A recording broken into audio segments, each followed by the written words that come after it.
economic disasters ever, and then they go on vacation. Smart move. John Hofmeister is former president of Shell Oil and author of Why We Hate the Oil Companies. Well, maybe this is why we hate the Senate. John, first of all, this cap that they built, they had to build it, the one that's working apparently.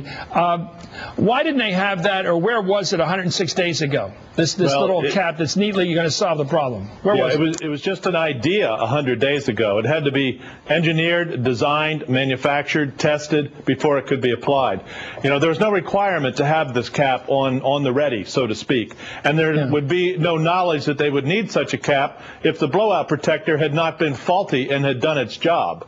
And so the kind of precipitous action which the House took, which the Senate was on the verge of taking, I think is going to do serious damage to both the president and the Democratic majority. Okay, I think we may have our first big disagreement, John. Let's take a look at the four things that they were thinking about doing. They did in the House, they're going to do the same. It seems to me they got to clean up the mess at MMS. That's the subsidiary of the over at Interior that has not done the job of regulator. You're saying we shouldn't clean up the regulatory aspect of this? We don't need a bill to do that. That should just be done. That's the executive branch's responsibility to run an agency properly. And if they ran it improperly, whether Republican or Democratic, they can fix it without legislation.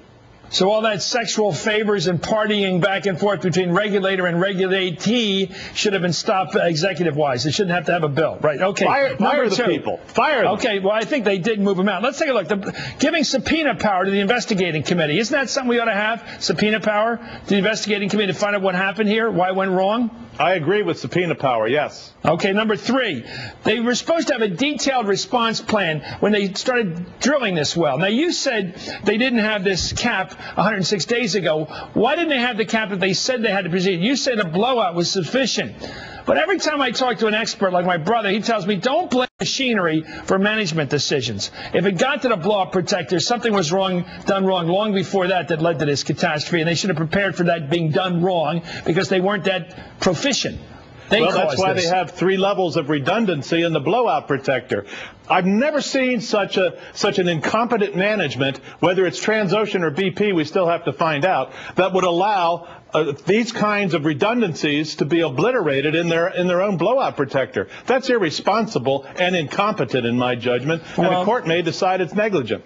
Well, Tony Hayward's being rewarded by being sent over as CEO of BP. He's not going to run the Soviet combo over there. That'll be interesting. Maybe the Russians will meet somebody who's fun to work with. One last one here.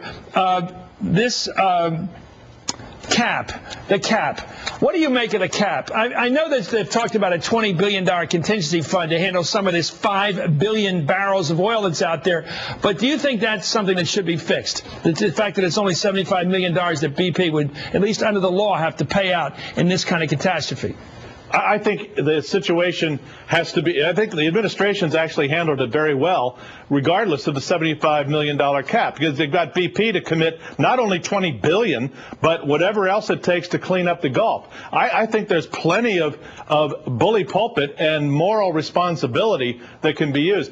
Eliminating the $75 million cap basically shuts all the small guys out of the industry, and they're toast. And then we're back to bigger and bigger oil who have the means to manage this. I think it's ill thought through, and I think it needs more time, and the rush to do something before the holiday, I think, was just not a good use of legislative time. Last question, 5 million barrels in the Gulf, will it evaporate? How much is going to be left there for posterity to just muck up that body of water forever? I think the real danger is in the marshes, and that's going to be there for probably 2 to 3 years. With respect to the body of water, I think the oil is going to be largely gone within 8 to 12 months. Okay. Thank you, John Hofmeister. You're making it very sanguine tonight, and maybe that's the right thing to be after we've capped this well. Thank you for coming on. John Hofmeister, formerly of Shell, great author. When we return, let me finish with what many people believe are the 3 scariest words